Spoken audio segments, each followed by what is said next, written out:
esté con ustedes. Lectura del Santo Evangelio según San Lucas.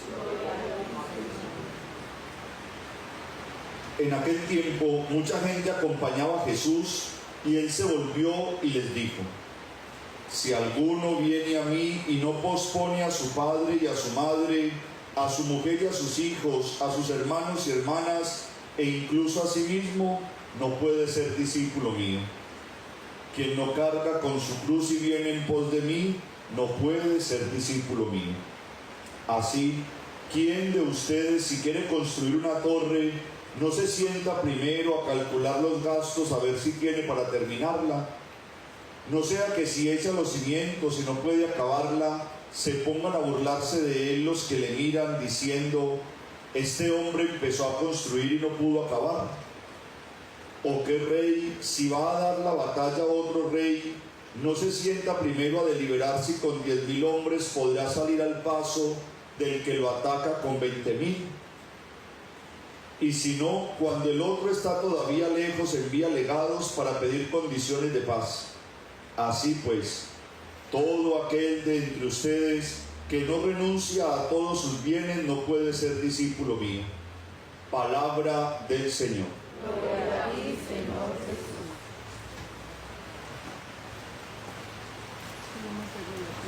En el Evangelio de San Lucas hoy se nos está presentando 3 requisitos necesarios para pasar de ser en la vida de Jesús simples espectadores y convertirnos en discípulos suyos.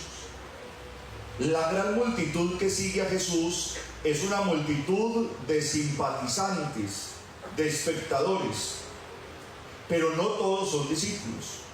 El discípulo no es un simple espectador, el discípulo ya ha dado un paso más. Y hoy Jesús nos presenta en el Evangelio los 3 requisitos necesarios para pasar de espectador o simpatizante a discípulo. El primero de esos requisitos es negarse a sí mismo. Por eso Jesús dice: es necesario posponer padre, madre, hijos, hermanos, familia, amigos, y ponerlo a Él de primero. Jesús no está diciendo que debemos olvidar a nuestra familia, ni que debemos abandonar a nuestros amigos. Nos está diciendo: hay que posponernos. ¿Qué significa eso? Hay que ponerlos de segundo, porque el primero es Él. Dios no está dispuesto a ocupar en nuestra vida el segundo lugar. Él está dispuesto a que sea el primero. Él lo ha entregado todo, nos ha dado la vida entera, nos ha prometido una vida que no se acaba, por lo tanto no se conforma con un segundo puesto.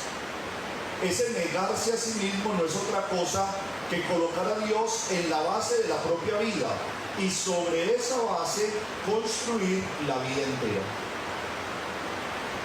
Luego nos dice que hay un segundo requisito, y ese segundo requisito es tomar la cruz de cada día.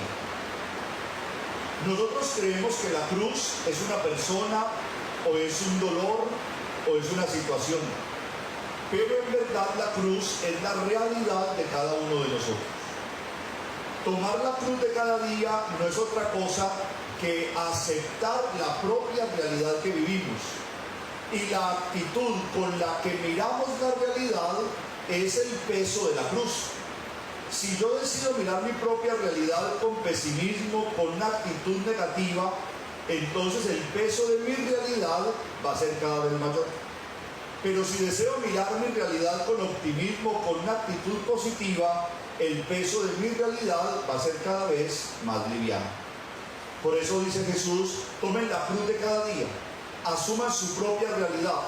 Y cuando uno asume su propia realidad y se hace cargo de ella, entonces se da cuenta que hay cosas que puede transformar, otras que puede cambiar, otras que puede potenciar. Cuando uno se hace cargo de su propia realidad, no la padece, sino que la vive. Y vivir la propia realidad no es otra cosa que buscar la manera de que ésta pese cada vez menos. Y el tercer requisito es decidirse a seguirlo a Él. Pero para poderlo seguir a Él, ya hemos tenido que tomar la decisión de ponerlo en la base de nuestra vida y construir la vida misma sobre esa base que es Jesús. Entonces, hermanos, la vida espiritual no es una vida solamente donde rezamos.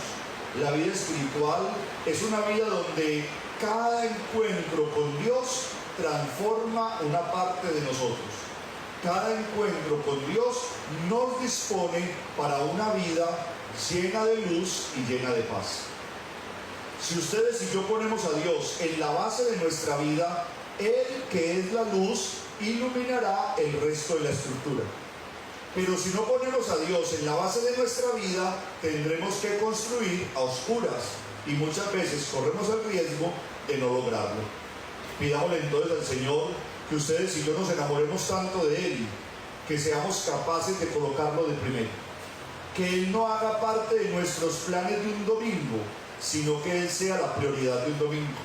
Que Él no haga parte de los planes de los días de la semana, sino que cada día de la semana empiece en un encuentro con Él y termine en un encuentro con Él.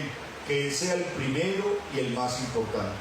Si ustedes y yo le damos a Dios el primer lugar en nuestra vida, Él se encarga de que nosotros terminemos convencidos de que fue la mejor decisión que hemos podido tomar.